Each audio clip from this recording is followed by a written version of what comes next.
چمیلی بھی ہوگے، جہاں پر ہر پھل ہوگے، جہاں پر ہر پھول ہوگے. تو خواجہ صاحب آپ کیا ڈھونڈ رہے ہیں؟ فرمایا زمین دلوں کی بنجر ہے، مجھے دھونے کے لیے بھیجا ہے. یک نگاہ غریب نواز ڈالتا تھا، کفر ٹوٹ جایا کرتا تھا اور دل سے بندہ بندہ کہہ کر پکارتا تھا کہ لا الہ الا اللہ محمد رسول اللہ.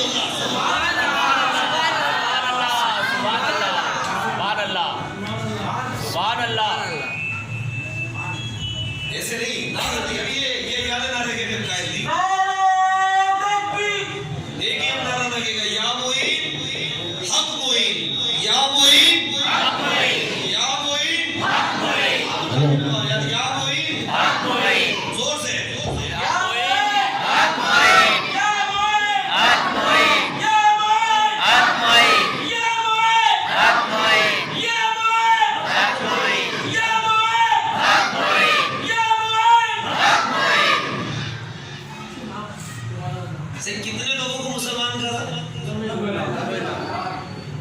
یہ تھی کافی ایران ہندوستان سے شاید کوئی آیا نہیں، سارے کوئی آلہ ہی آلہ ہے. کتنے لوگوں کو مسلمان کرا؟ 800 سال پہلے. کتنے؟ 800 سال پہلے. کتنوں کو مسلمان کرا؟ 90. اور سے تو کہو 90. کیا یہ خواجہ صاحب کا کم معاملہ ہے؟ میں نے کہا علم کے ترازو میں تولنے والے، تیری ذات چھوٹی ہے تو کمزور ہے، تجھے علم کی قدر نہیں. اگر تجھے ان کی شخصیت کی قدر ہوتی تو فن مہارت تیرے پاس نہیں سوائے لفاظیت کا. یہ 2 لفظ سیکھ کر تو نے کمال کی مہارت حاصل نہیں کر لی. ان کی شان پوچھنے کے لیے میں تجھے تاجدار بریلوی اعلیٰ حضرت امام احمد رضا خان علیہ رحمۃ الرحمان کے پاس حضرت امام احمد رضا خان بریلوی کے پاس لے کر گیا. تو میں نے کہا یہ سیدی اعلیٰ حضرت امام احمد رضا خان علیہ رحمۃ جب خواجہ صاحب کے مزار پہ گئے تو اندر نہیں جاتے. کسی نے کہا حضور آپ اندر کیوں نہیں جاتے؟ ہر بندہ جاتا آدمی دے دیتا ہے. فرمایا میں ان کے در کا کتا ہوں، میں ان کے در کا سگ ہوں. سگ مالکوں کے کمروں میں نہیں جاتے، وہ باہر رہا کرتے ہیں. میں ان کے در کی چوکیداری کر رہا ہوں، اور جو کچھ بھی احمد رضا کے پاس ہے یہ احمد رضا کا نہیں، خواجہ خواجگان خواجہ چشت کا مجھے عطا کیا ہوا.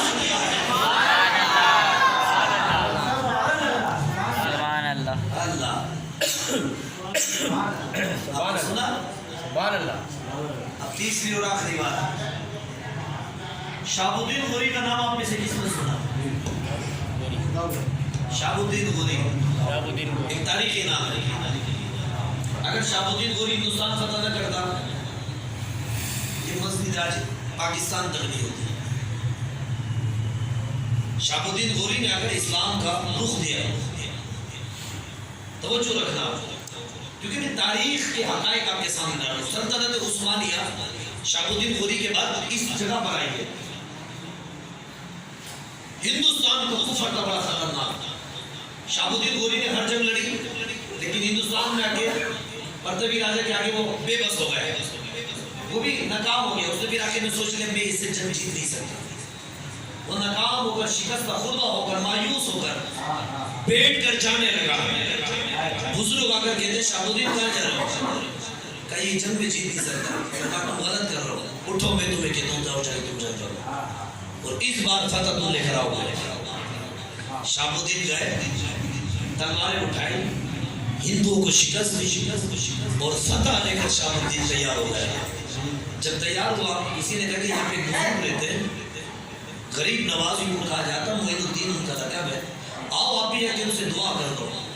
خواجہ صاحب کی وہ شہاب الدین صاحب کہتے ہیں ٹھیک ہے میں سپاہی سالار اسلام ہوں، میں نے بڑے فتح کیے اور کہتے یہاں پر ہندوستان کے اندر کفر توڑ کر میں نے مسلمانوں کا پرچم لہرایا. تو ان کا ایک شاہانہ انداز تھا. شہاب الدین آگے پیچھے آپ کے اپنے گارڈ تھے، شاہانہ انداز تھا، فاخرہ لباس پہنا ہوا تھا، ایک فاتح تھے، ایک خوشی کا اظہار تھا. نعرے لگ رہے تھے، گونج رہا تھا نعرہ.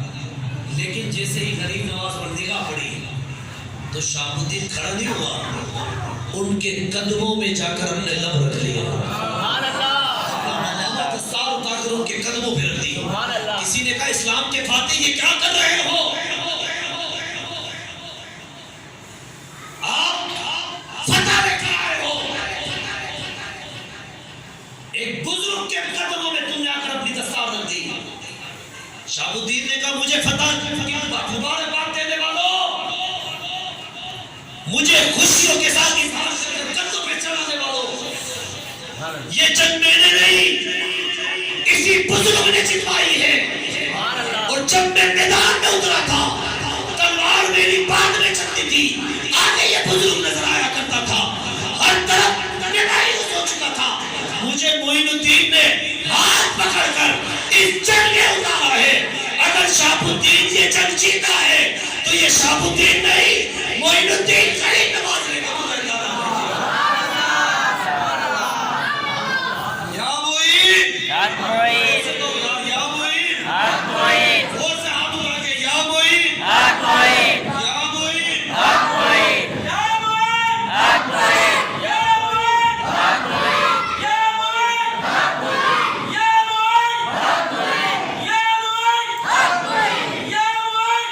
معین، یا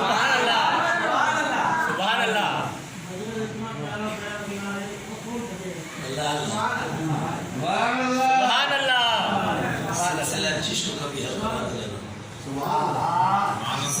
جشق کو کبھی ہلکا مت لینا، مزاج آپ کا ملتا ہو نہ ملے گردن جھکا دینا۔ جس چیز پر تم فتوے لگا رہے ہو اسی کی مٹکے کی ٹاپ کو بجا بجا کر غریب نواز نے 90 لاکھ لوگوں کا کفر توڑا ہے۔ کیسے مسلمان کیا،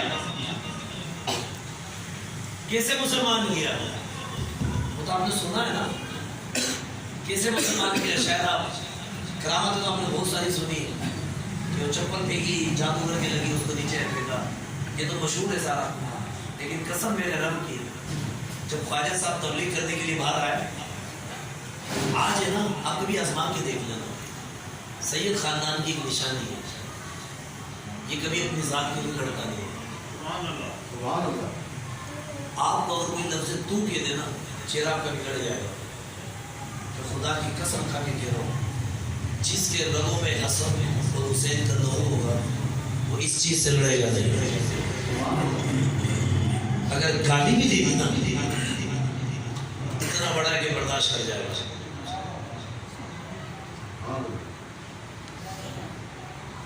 کیونکہ سید گالی کھا کر بھی اگر جو معاف کر رہا ہے اس میں تمہارا بھلا ہے،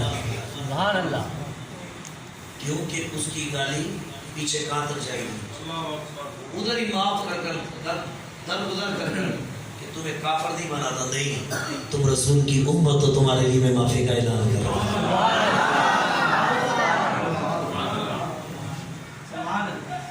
سید جو ہے آل رسول ہے، یہ معمولی بات نہیں کہ کیوں نہ بلاتے گا کوئی بھی چھوٹا یہ گلاب ہے، اس میں کیا تاثیر ہے، تھوڑا دیر کھڑا ہوگا، یہ کو میں نے گلاب دے دیا، سچ بتانا کہ اگر آپ کی بیٹی کی شادی ہو گئی، بیٹی کی شادی ہو تو یہ پیش کیا کریں گے،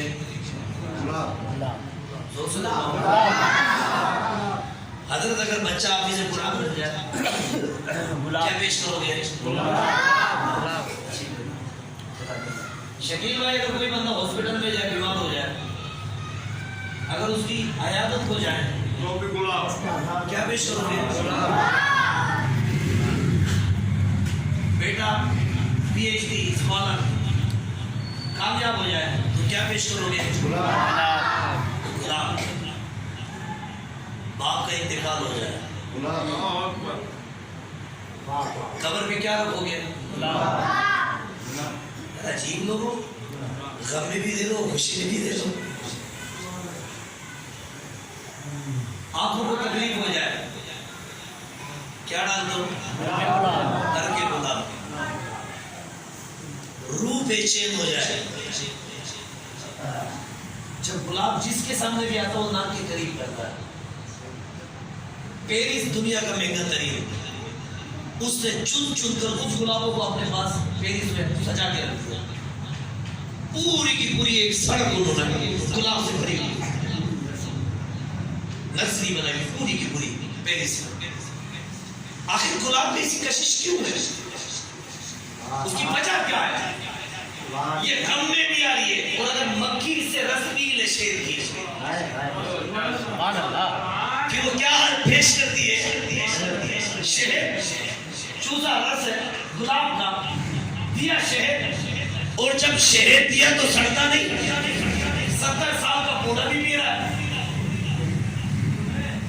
پہلے دن کا بچہ بھی پی رہا ہے. آخر گلاب میں یہ کشش ہے کیوں؟ کبھی آپ نے غور کیا اس پہ کہ گلاب کی تاثیر اتنی اعلیٰ کیوں بنی؟ صرف ایک وجہ سے کہ اس گلاب میں پسینہ رسول علیہ السلام کا آیا ہے. سبحان اللہ. پسینہ رسول صلی اللہ علیہ وسلم کا کیا اس گلاب میں آیا ہے یا یہ 1400 سال سے چلتا ہوا آیا ہے؟ اگر 1400 سال سے یہ چل کر آ سکتا ہے جس نے فقط رسول علیہ السلام کا پسینہ پیا ہے، تو پسینے والے کی اگر یہ کشش ہو تو سمجھو اگر پسینہ اتنا نرالا ہے تو اس خون کا کیا مقام ہوگا جو حسن حسین سے چلتا ہوا غریب نواز تک اور امام مہدی تک پہنچا. سبحان اللہ. سبحان اللہ. سبحان اللہ. سبحان اللہ. سبحان اللہ. میرے پسینہ یہ اپنا اثر دکھا سکتا ہے جو میرے پیارے آقا علیہ السلام کے جسد مبارک کے باہر کا حصہ ہے. سبحان اللہ. وہ پسینہ تو جب آتا ہے لیکن خون کی ہمیں کو میں میرے پیارے آقا علیہ السلام کا لہو مبارک جب چلا تو یہ پسینہ کب آیا؟ اس کا یہ کمال ہے تو پھر خون مصطفیٰ کا کیا کمال ہے؟ سبحان اللہ. قسم میں نے رب کی جو اعلیٰ خاندان والا سید ہوگا وہ لڑے گا نہیں لڑے گا. یہ تلخ ترین سن کر بھی سینہ پر دے گا جاؤ میں دماغ کر. یہ نشانی ہے سید ہوگی. خواجہ صاحب رحمۃ اللہ تعالیٰ علیہ تبلیغ کرنے کے لیے باہر آئے.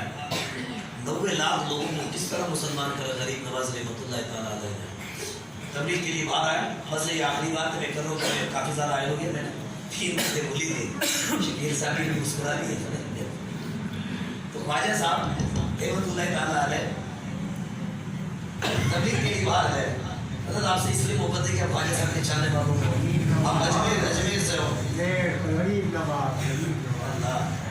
تبلیغ کے لیے حضرت باہر گئے خواجہ صاحب علیہ رحمہ تو دین کی تبلیغ کرنے کے لیے باہر گئے.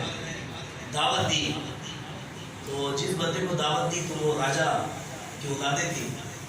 تو ظالموں نے خواجہ صاحب علیہ رحمہ کے لیے معاذ اللہ ثم معاذ اللہ ایک لفظ کہہ دیا دال نام. یہ گالی ہے، دلالت کرتا ہے. سو معنی لفظ ہے. مریدین آپ سے بات ہو گئے نکالے یار آستینیں اٹھائیں کپڑا اوپر کرا لڑنے کے لیے تیار ہوگا. خواجہ صاحب نے کہا تم کہاں جا رہے؟ تم میں اس میں فرق کیا رہے گا؟ تم پیچھے رہو. سبحان اللہ. سبحان اللہ. دوبارہ گئے. کیا کہا آپ نے؟ اس نے کہا میں نے پہلے کی تھی مجھے ڈر تو دوبارہ کیا ڈروں گا؟ بولا کہے تو. اس نے دوبارہ کہا دار نام. خواجہ صاحب علیہ رحمہ سن کر مسکرا دیے. بڑی غلیظ گالی ہے. آج جس کو گالی ملے حضرت نے ہاتھ اٹھا لیتے ہیں. یہ عجب ہے رسول کا گھرانہ. یہ ہر چیز میں رمز نکال دیتا ہے. یہ امت کو سینے سے لگاتا ہے. نے کہا میں نے یہ الفاظ ہے خواجہ صاحب علی رحمت نے کہا دی کیا سن میں ہندوستان کا نہیں ہوں میں اجمی نہیں ہوں سبحان میں اللہ عربی ہوں نصر ہوں سبحان اللہ سبحان اللہ یہاں تو بھیجا گیا ہے لوگ وطنوں میں دیکھ کر خوش ہوتے ہیں ہمیں وطنوں کو چھوڑنے کا ہوا جا جا کے میری امت کو سنبھال سبحان اللہ سبحان اللہ ہر ایک کا حوصلہ نہیں ہے اپنے آپ کو چھوڑنا یہ آل زہرا ہے مدینے میں رہا کرتے تھے پہلے کراتے تھے مدینے والے اب جب تم نے ہم سے وطن پوچھا تو اب کہتے ہیں کربلا